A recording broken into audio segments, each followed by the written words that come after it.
This is really actually the embodiment of a relationship with a cat is boundaries, you know? Me. Hey girls and their cats, I'm Britt, and this is Onyx. Come on in. Can you show us where she likes to spend most of her time? Yes, absolutely. Usually it's directly next to me. So if I come on this way? She does not. Here we go. Come on. Come on, do you want to show us your room? This rug and this chair are her two favorite places to sit, just usually because it's flooded with sun. And so you can see like she's also gotten a bit rusty, probably since the last time you all saw her. She's got this like mix of like a black and auburn coat a little bit, and that's definitely from sunbathing. You can also see that she's chewed apart this rug, which is not a design intent. I don't think that that's been great for her, but it's just a behavioral quirk that's come out since we've gotten this rug. I like it. I'm glad she likes it. I'm glad it was a good investment for us both. But I'm glad she's also just kind of stuck to the one side, because then I think in the future I can just flip it around and nobody will know. I didn't plan this. Shameless plug. I have like cat decor Easter eggs. So there's a couple in this room. This is like a little tiger's eye like gem thing that I got from, her name's Tanya. Her cats have a ton of Instagram followers. Lucy the Tortie is my plug here.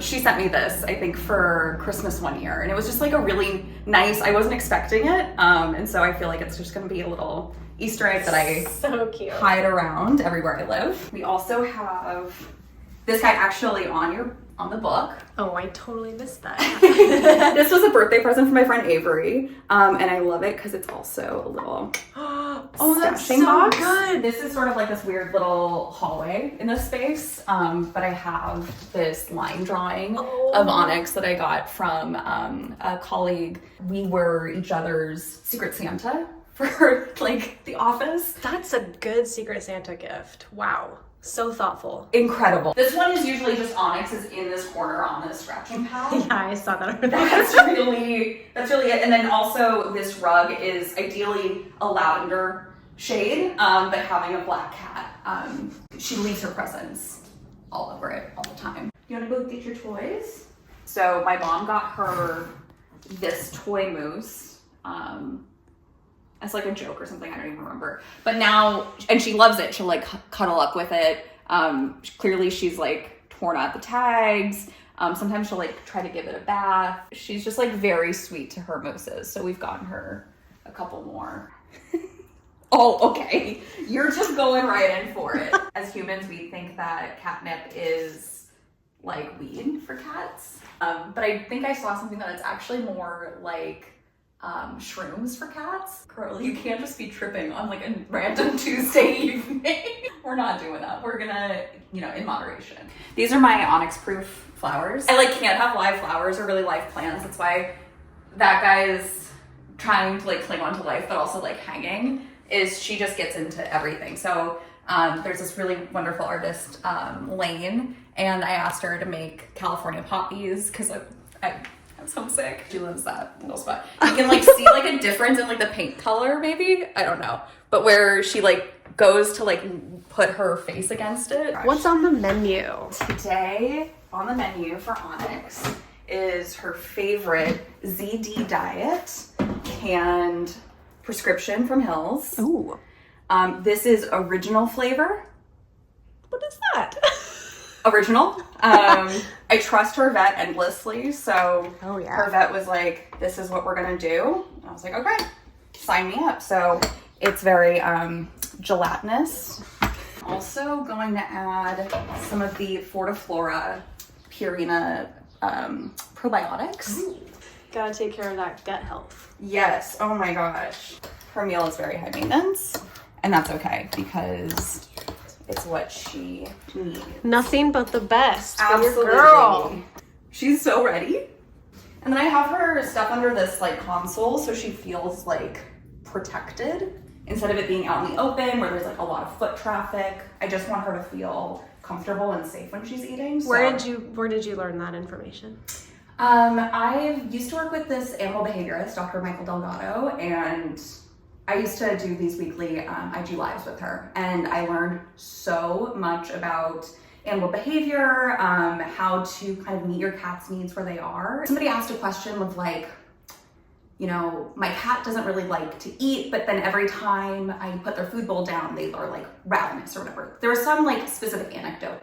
And so she asked back, she was like, well, where's your cat's food bowl? And it was right next to their front door. So it was kind of like the cat was afraid to be in that space because everyone was like coming and going. I was like, well, maybe there's a less traffic area in my house. And so this was kind of where we netted out. It's her little cave. I don't know where this came from, but she does enjoy being cheered on. You got this. Good girl. Otherwise, earlier you saw she took like a couple bites and just like walked away. She's like, if I'm not being showered in adoration, what is even the point? Can you show me where she poops? I can show you exactly where she poops. In the kitchen? In the kitchen, right here. Ta-da! We have this lovely open concept piece. It's great, I think, for her from like a behavioral standpoint. From a keeping my kitchen clean standpoint, it's like a little frustrating. So I do frequently just like come over here and I'm like, and we're just gonna. I didn't move with much from California to New York, but the Roomba was coming with me. It was like my suitcase, Onyx in a bag, Roomba in a bag. So it's been really nice. It's kind of loud. Onyx has gotten used to it, which is great, but it's still kind of clunky. I would want to get a new one. So if there is a Roomba representative watching this, I would create content in exchange for new technology. Tell me how you and Onyx met. I met Onyx on a cold January morning in 2016. I had just moved to Philadelphia, and one of my first things upon moving was, you know, get a bed frame, get a mattress, get a job, get a cat. And so I was online checking out all the shelters, and there was this one out in Jersey, and I had no concept of East Coast geography at this point. I moved from California. And so there was this adoption place, Ewing Township rescue, and I was just like, oh, it's in New Jersey, it's super close, right? It wasn't. It was a few hours. I had no idea. So we got there, it was on the brink of a storm, and that was like the only day that I could adopt her, essentially, just with travel schedules and things like that. So luckily the woman who was helping us and was working there, she was like, okay, like, I'll expedite this, let's call your references. And it was, you know, early morning for them. They're like half awake and they're answering. They're like, yeah, Britt's a great person for a cat. Sure, go for it. It all worked out where I was able to adopt her that day. And the next day, our first like full day together, we spent like snowed into my new apartment. So I was like assembling IKEA furniture and we were getting to know each other essentially. Snow days, I think, are always really special for us. Super close. Again, with Dr. Mikel Delgado, we had done a digital workshop of how to train your cat. And so she actually just came out with a book. Again, shameless plug for her. She's fantastic. She kind of has these different methods of getting your cat trained. And one of them is using a clicky pen. I have hundreds of those. So naturally I was like, let's get out a bag of treats. Let's get the clicky pen and let's see like if Onyx is down to learn a trick. Oh, there we go. There we go. Okay. She's a great judge of character. I just feel like when I've had like certain people over that I've kind of either been acquaintances with or like iffy about, she is like, I'm not interested in you. And so that kind of like reaffirms as like a gut check that I'm like, okay, if Onyx fucks with you, I fuck with you.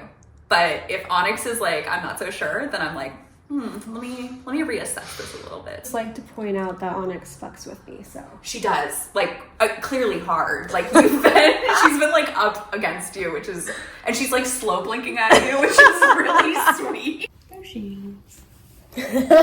Hi. She's gotten really, snuggly over the last couple of years, which is really sweet.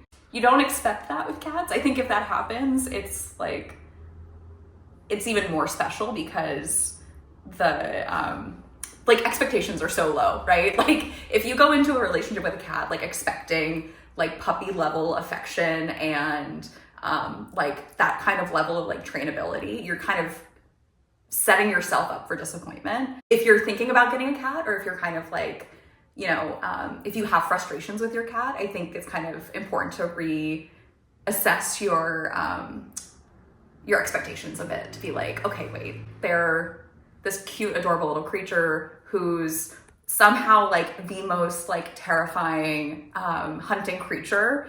However, they're also like 9 pounds and you just want to like boop them on the nose. Love rambling about her. I'm like, I don't know where I was going, but I was going. This is really actually the embodiment of a relationship with a cat is boundaries, you know? She's like, I heard I need to drink more water. Don't forget to like and subscribe.